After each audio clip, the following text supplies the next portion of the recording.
Hello, hello, hello. Kiyana Thomas here from Royal Scholars Homeschool Academy. And for our financial literacy unit, we are going to be reading the book Danny Dollar Millionaire Extraordinaire and doing a host of different hands on projects. The book is by Tyrone Allen Jackson. This is a work of fiction. All of the characters, names, incidents, organizations, and dialogue in this book are either the products of the author's imagination or used fictitiously. To you, yeah, you, dream bigger. There is nothing you can't do. Now get booking.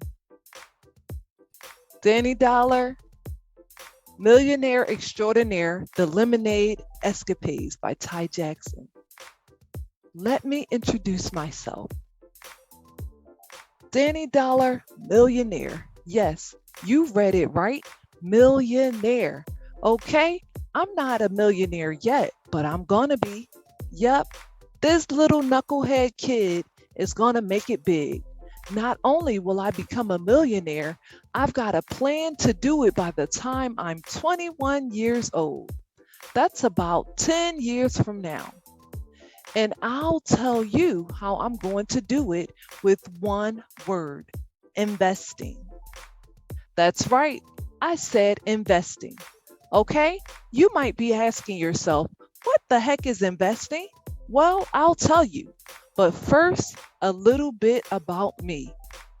I live in the Eastchester section of the Bronx, New York, along with my mom, dad, and older sister. I'm your typical kid. I love music. I really love basketball. But the thing I love most is, well, money. Now I know everyone loves money, but not like me. I'm a money maniac. I love money like other kids love candy. I know everything there is to know about money. For example, did you know the first forms of money were animals like cows? Yep, cows. People would trade cattle and other animals for things that they wanted. That's called bartering. Bartering is when you trade something you have for something you want. Imagine going to the sneaker store and telling the guy behind the counter, yo, I'll give you 3 cows for those sneakers. And he might say, with tax, that comes up to 3 cows and 2 chickens. Dang, that would be crazy. In case you're wondering how I earned the money that I love so much, well, duh, I have a job. Actually, I've got a few jobs. I walk Mrs. Gonzalez's dogs before and after school. Cha-ching! I go to the store for Mr. Milton every other day. He's kinda old. Cha-ching! I rake leaves in the fall, shovel snow in the winter, wash cars, and mow lawns in the summer. Cha-ching! Cha-ching! Cha-ching! You get the picture. By the end of the week, I'm hauling in about $100. That's serious paper for an 11-year-old kid. Every Saturday, I'm off to my favorite place in the world, the bank. Yup, the bank. The people there are crazy cool. As soon as I walk in, the security guard, Mr. Block, always says, Dollar Dan, the man with the plan. And I say, Mr. Block got the bank on lock. I really like that dude. Then I go to the same teller, Mrs. Susan Anthony. She always greets me with, Good morning, Mr. Dollar. Mr. Dollar. Man, do I like the sound of that. I deposit all I've earned throughout the week, except for $10 that I keep for playing around with. After Mrs. Anthony updates my bank book, I give her a little wink. She winks back, and it's a wrap. I'm done. I'm almost floating on the way back home thinking about how much money I've saved. What I'm saving for is awesome. It's big. It's huge. It's colossal. It's part of my goal towards becoming a millionaire. Okay. I'll tell you. You know how some kids want to be big time basketball player? Well, not me.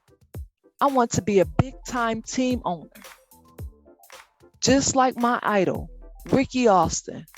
Mr. Austin started out flipping burgers as a kid, and now he owns a $1 billion fast food chain called Flipping Burgers. He owns the Texas Mustangs basketball team too. So now you've got it. I want to own a basketball team. That's my dream.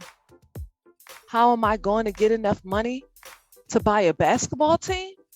I told you earlier, investing. Here's the plan. So pay attention.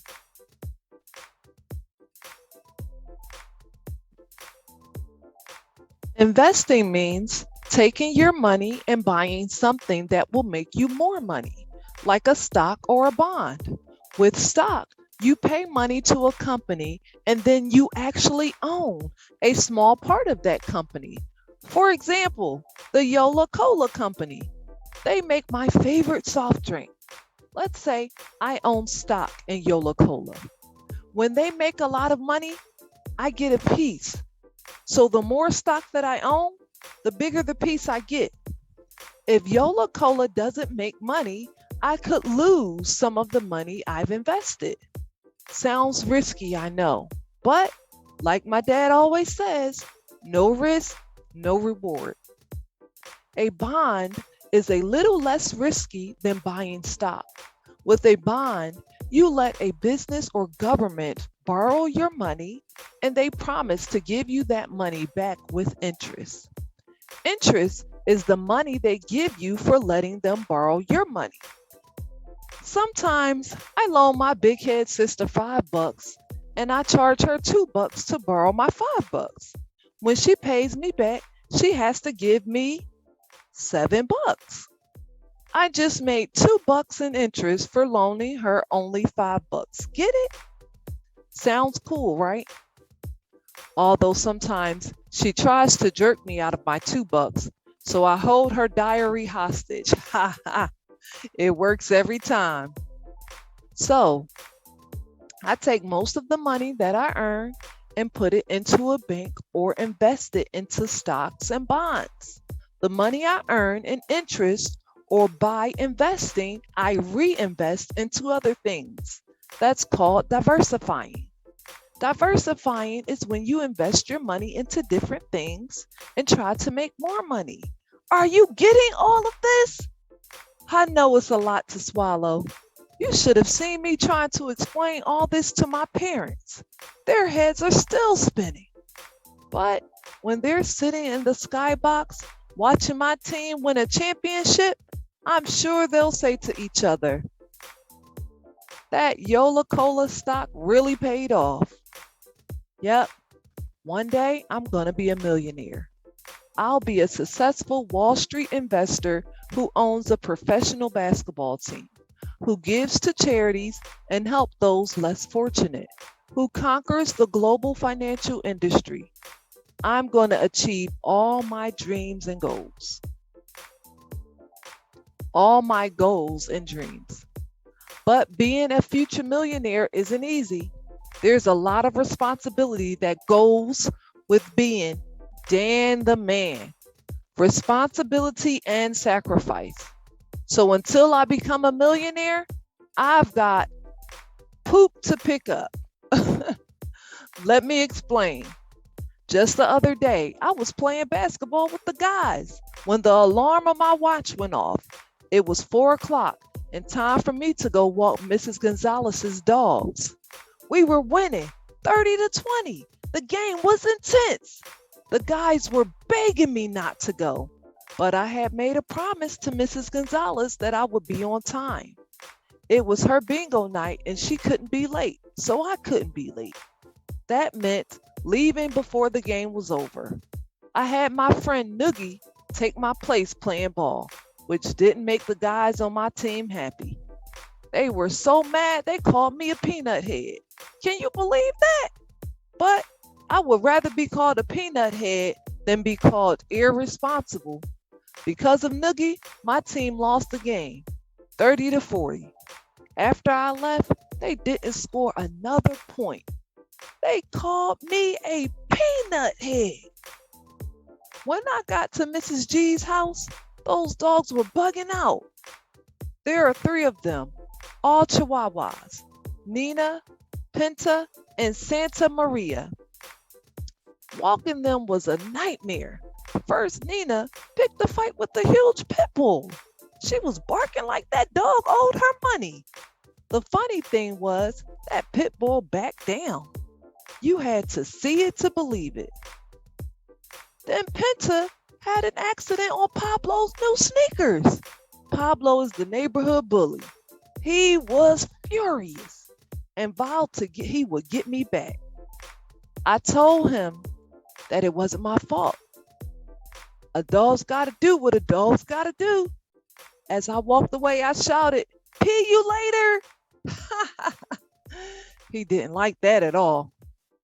To make things worse, Santa Maria got loose and decided to chase pigeons. Then the pigeons decided to use her as target practice. Guess who had to give Santa Maria a bath? Yup, Peanut Head. Did I mention having to pick up their poop? Oh well, it was worth it. Mrs. G gave me $10 for walking her dogs, plus a $5 tip for washing Santa Maria. Cha-ching! That's $15 for about 1 hour of work. Not bad. But that's nothing compared to the money I'll make with the lemonade stand that I've got planned. Chapter 1. Pablo's woes. Yo, Noogie, pass me the ball, Danny yelled. Try and get it, teased Noogie. All right, that's enough playing around. Let's get a real game going on. Come on, 2-on-2. Me and Benjamin against Andrew and Noogie, Danny screamed out. Why do I always get stuck with Noogie? Asked Andrew. 'Cause you both stink, joked Benjamin, as he made a perfect jump shot. The ball sank into the hoop, then rolled across the court where it was picked up by Pablo. Pablo stepped onto the court, followed by his boys, Washington and Fingers. He ignored the other boys and passed the ball to Washington, who then passed it to Fingers. Hey, give us the ball back, yelled Benjamin. If you want it, come and get it, chump, Pablo yelled back. Noogie tried to grab the ball and accidentally stepped on Pablo's new sneakers. Yo, are you crazy? I just paid $100 for these kicks, Pablo screamed. You paid $100 for a pair of sneakers? You got played, said Danny. You're just mad because my sneakers are nicer than yours. I didn't get played. My mom's bought them for me, said Pablo. Mom said Pablo's mother just got laid off from work. How could she spend $100 on a pair of sneakers? Danny thought to himself. Let's get out of here and let the girls play their little basketball game, Pablo said, as he threw the ball hard at Andrew before leaving the basketball court.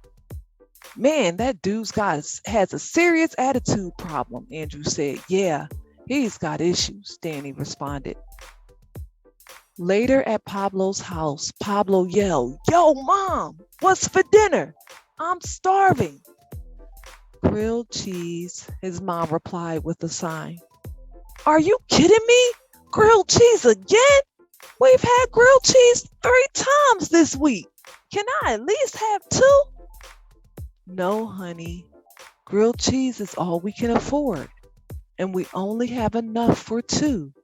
1 for you and 1 for me. Pablo thought to himself, as he looked down at the scuff on his new sneakers.